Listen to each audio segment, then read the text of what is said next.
Ganymede, the largest moon of Jupiter and the largest moon in the solar system, is named after an ancient Greek hero named Ganymedes, or Catamitus.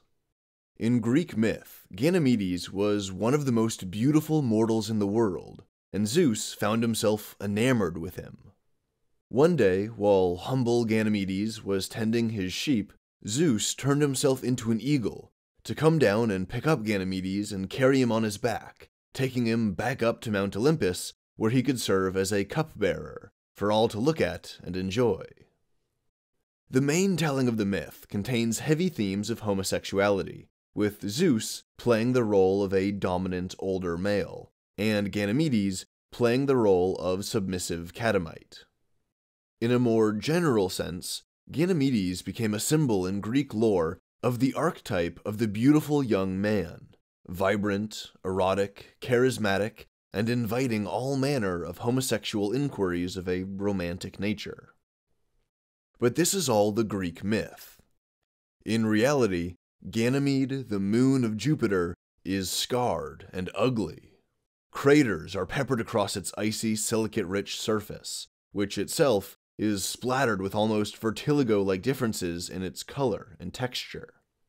It is a frozen and rugged world, with a landscape warped by tidal forces, and with no atmosphere to speak of, save for the faintest mist of oxygen that provides about a single micropascal of pressure at the surface. Suffice to say, Ganymede the moon is a stark contrast to its mythical namesake. It's cold, ugly, uninviting, and mysterious. Ganymede is mysterious in a literal sense. It's one of the less well-understood moons in the solar system, as it's, for example, being consistently outcompeted by Europa and Enceladus for the attention of Earth-based scientists. This is despite the fact that Ganymede also has an ice-covered subsurface ocean that could potentially host life, just like Europa and Enceladus, but I'll get into that more in a few minutes. The moon was discovered by Galileo, way back in the early 17th century. The first up-close photos of Ganymede were taken by the Pioneer 10 space probe, which managed to capture some grainy, blurry photos that depicted Ganymede's darker and brighter spots. When the Voyager 1 and Voyager 2 probes did their flybys of Jupiter, they were able to take much higher resolution images of all of the Jovian moons, including Ganymede. These new images showed in crisp detail the dark brown plains, mottled with bright white craters, the glacial-like flows of this lighter material, and a massive, brilliantly white splash on the moon's southern limb, evidence of a large, recent impact event. The most recent probe to visit Ganymede, the Galileo probe, was able to perform even more data collection, and determined that Ganymede has a thin magnetic field that wraps around its midsection like a wide belt, while leaving the poles exposed. And the probe learned that Ganymede might have subsurface liquid saltwater oceans. Because of this magnetic field, Ganymede can get auroras that fluctuate around 30 degrees latitude in the northern and southern hemispheres. It is the only moon in the solar system that has a magnetic field, and can thus generate these auroras. We also learned from the Galileo probe that Ganymede probably has a liquid iron core, estimated to be around 500 kilometers in diameter, which generates its magnetic field. Although I say probably, because some models show a liquid core this small should have cooled and solidified a long time ago. To explain the magnetic field, one hypothesis argues that orbital resonance creates cycles of increasing and decreasing tidal forces that act on the crust, which generate heat in its own right, and slows the rate of heat loss from the core, perhaps allowing it to remain in a liquid state. Another hypothesis argues that the core was once very active, but is now solidified, with the resulting rocky, iron-rich material possessing only a residual magnetism. From the Hubble Space Telescope, we learn that Ganymede has a very thin, borderline, non-existent atmosphere that's mostly composed of free oxygen, which is generated as ultraviolet rays break down water. The oxygen is heavy and tends to settle back into Ganymede's gravity well, but the hydrogen atoms that are blasted off are lighter, and they're more likely to be blasted away and lost into the interplanetary medium. We know that Ganymede's crust is a 150-kilometer thick ice sheet covering an alien ocean. The ocean itself is estimated to be some 800 kilometers deep, which is so deep that the pressure near the bottom of the ocean would force the liquid to phase shift into ice. However, some models suggest that there are multiple liquid oceans, separated by thick layers of ice sheets. This would have big implications for life, but again, more on that shortly. All of these observations and calculations and modeling have given us an informative, if somewhat limited, understanding of the solar system's largest moon. In terms of its composition, Ganymede is nothing special. It's almost entirely composed of equal parts rock, like silicates and stuff like that, and water ice. Right away, from all of these geophysical and geochemical details, my first impression is that the surface of Ganymede is probably not very conducive for life. Not conducive at all. As far as we understand it, life requires a diversity of chemical resources. First, life needs water, specifically liquid water, which is a problem because the water on Ganymede's surface is almost entirely locked up in ice. A very small fraction of it exists in the form of water vapor in the atmosphere, but as I've already explained, this is quickly decomposed into oxygen and free hydrogen. Second, life needs carbon, and nitrogen, and phosphorus, and calcium, potassium, and sodium, and everything else. Life needs this diversity of chemical nutrients. But how much of this stuff do you think exists on a moon which is almost entirely rock and ice? The answer is not much, and that's a problem for any potential life on Ganymede's surface. If there just isn't enough carbon to sustain the biomass for a viable biosphere, you can't have any kind of long-lived, self-sustaining, complex ecology. If you somehow do have enough carbon, like there is enough bioaccessible carbon scattered across the surface, but you're missing every other critical elemental nutrient, like phosphorus or boron, well, you can't have life that way either. Interestingly, it turns out that Ganymede isn't just ice and silicates. Its surface is quite a bit more complex than this. The traces are subtle, but they exist, and they suggest a much more chemically diverse surface environment than would first meet the eye. Observations from the Galileo probe positively identified carbon dioxide and sulfur dioxide, and it got hints that were suggestive of hydrogen sulfate.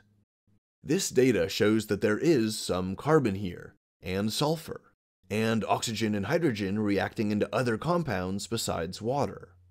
Oxygen is also found in ozone, O3, and it exists as free oxygen radicals, or O+. The probe also detected cyanogen, a gaseous organic compound that contains nitrogen. More terrestrially, there are hints of mineral salts, like magnesium sulfate and sodium sulfate. Alongside cyanogen, there were several other organic chemicals, or tholins, that were possibly identified, which are most likely the residue of the asteroid impacts that have been accumulated across Ganymede's history. The most well-defined of these detected tholins was methane, which is a simple CH4 molecule that can carry a nice little amount of energy, or be consumed to yield the carbon atom and/or its hydrogens. All of these detected tholins appear to be abundant in the darker, clay-rich areas of the moon's crust. These clay soils are pretty interesting and worth a closer look. Clay soils are made of very fine particles that can condense tightly, especially when they're mixed with water. Within the wet clay, there's a sealed anoxic environment that can host certain kinds of bacteria and other hardy anaerobic microbes.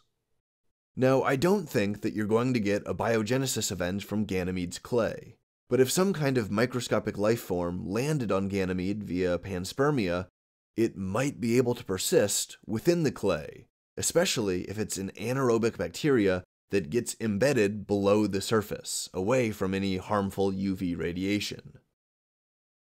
This microbe, spread to Ganymede through panspermia, would have to be able to be desiccated, as the pressure and temperature on the surface prevent water from existing in a liquid state.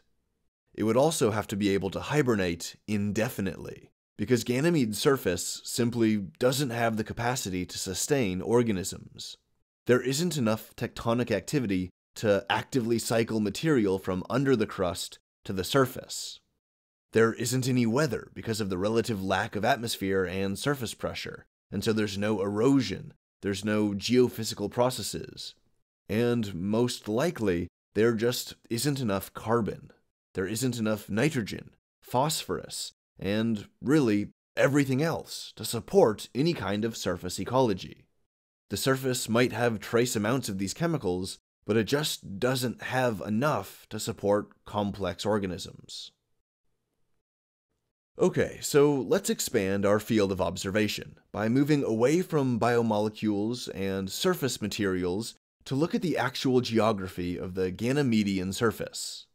If you were in an orbiter looking down on Ganymede from hundreds of miles up, much of the darker regions that you would see are older and heavily pockmarked with craters. The lighter regions are geologically younger, and they have a definite orientation and directionality to them. They have grooves and ridges that flow in specific directions, scraping across the surface like the trail of a glacier. This is where things on Ganymede get really mysterious, because currently, we don't know how these grooves were generated. One hypothesis is that as Ganymede formed and its core took shape, it was warmed by the tidal forces of Jupiter. The tidal heating and the radiogenic forces in the core would have superheated the nearby water, sending hot, boiling plumes up to the surface, where they would warm, melt, soften, and deform the icy crust from underneath. Over time, Ganymede's warming ocean water underwent thermal expansion, and the oceans themselves would have increased in volume by about 5%. That might sound small, but when you're talking about the largest moon in the solar system with more water than Earth, that 5% is literally world-changing. The thermal expansion stretched and splintered the icy crust, scarring it in the pattern of an ice sheet breaking up into smaller pieces. Liquid water from underneath rushed upward, pushed by the internal pressure and pulled by the near vacuum of the surface, ultimately flash freezing and sealing the break, until, after some time, more warming and tidal warping leads to the formation of another crack. Although, as dramatic as all of this sounds, researchers think that this level of tidal heating is unlikely. This level of tectonic activity may have existed in the past, but as Ganymede evolved and aged, the tidal forces acting on it diminished. And now, today, it's relatively calm. The surface doesn't regularly crack and go through these cycles of liquid water surging outward, bringing materials from inside the oceans and out onto the crust, only to freeze again and recreate a sealed barrier. This process happens a lot on Europa, but not so much here on Ganymede. The heat that's generated from tidal forces is also so diminished that at this point, more heat is actually generated through the decay of radioactive materials in the core than there is through tidal heating. This radiogenic heating is largely considered to be the dominant heat generation mechanism that currently exists on Ganymede. Okay, so speaking of heat, I want to tie this back into the subsurface oceans, because this is where the real potential for life is. As I mentioned earlier, these oceans, from crust to core, are calculated to be around 800 kilometers deep. This size is so colossal that it's established moon-spanning thermal gradients. Near the icy crust at the surface, the liquid water is going to be very cold. Near the core, with its liquid iron insides, its radiogenic heating, and the heat from any residual tidal warping, the water is a lot hotter, some 40 Kelvin warmer than at the surface. As this warm water rises and cold water falls, this establishes a gradient and a cycle of water flow. Water is heated near the bottom of the ocean, it rises and comes closer to the icy crust at the surface, and then it cools and condenses and falls back down again. Now, this would be the case assuming that there was direct contact between the liquid water oceans and the mineral surface of the core's mantle. But if the bottom of the ocean was bordered by a who knows how thick layer of pressure-formed ice, the potential for life would be very low. As I've said multiple times, life requires a diversity of chemical nutrients, and if you have a liquid water ocean that's encased on all sides within concentric shells of water ice, then it's all water. There's nothing else. There's no mineral nutrients being swept up and mixed into the water, because all of those mineral nutrients are on the surface of the rocky core, the core's rocky mantle, hypothetically trapped. It's sealed below who knows how many kilometers of this pressure-formed ice. With no diversity of chemical nutrients, it's highly unlikely that any life could be generated on Ganymede. And if it did, it's highly unlikely that it would be able to sustain itself for a long period of time, or to evolve any kind of macroscopic complexity. However, there is good reason to think that this is not the case. So how do we know that Ganymede's subsurface oceans are saltwater? It's because Ganymede's magnetic field has this fuzzy background noise. It has these little perturbations, which can be seen visually in the auroras as they warp and fluctuate. It's the salts, the ions, and charged compounds in the water that create this disturbance in the magnetic field. This is a very curious thing, because now we have to ask, how did these salts get here? A recent model, using the most realistic thermodynamic models possible, found that Ganymede could have multiple oceans, layered between ice sheets. The lowest ocean could theoretically be bordered by the rocky mantle, which would expose a mineral surface to the water system. This mineral surface would be eroded by the water, sweeping salts, minerals, ions, and more into the ocean water. If there were any deep-sea hydrothermal vents created by the rumbling activity deeper in the core, these could pump mineral nutrients into the ocean, and also sustain populations of primary producers, like chemotrophic microbes that could be food for larger organisms. Although maybe I'm being too enthusiastic. Maybe there's just chemotrophic microbes hiding in these deep-sea hydrothermal vents.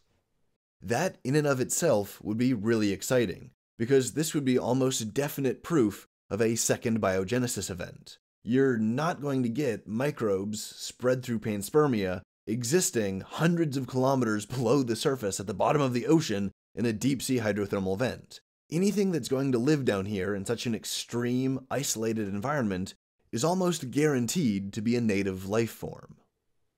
Now, if these oceans weren't fully sealed off from one another, if there were gaps or channels or fissures in the ice sheets that allowed liquid water to flow between these oceans, then that thermal gradient could theoretically be established, which would carry the nutrients upwards into the other oceans. This kind of complex, multi-ocean geography is likely the only way for Ganymede to host any kind of complex life. The surface is a bad place for life under any circumstance. It's cold, there's no liquid water, it's nutrient poor, and it's exposed to UV radiation from the sun, and the plasma and radiation from Jupiter. But under the surface, under this icy crust, it's a different story. Although very unlikely, it's within the realm of the theoretically possible that Ganymede's oceans could contain enough heat and nutrients to generate and sustain life. What that life might look like, we don't know. It could be limited to mere microbes, interacting with each other and their environment on a chemical level. Or an entire aquatic ecosystem could exist, with maybe sub-ecosystems isolated to particular oceans, and a greater ecological community that swims back and forth between multiple oceans. Depending on how these subsurface oceans are distributed and isolated from one another, you could have multiple isolated multi-ocean systems, and each of these isolated multi-ocean systems could contain within it its own unique lineage or its own evolutionary branch of Ganymedian life.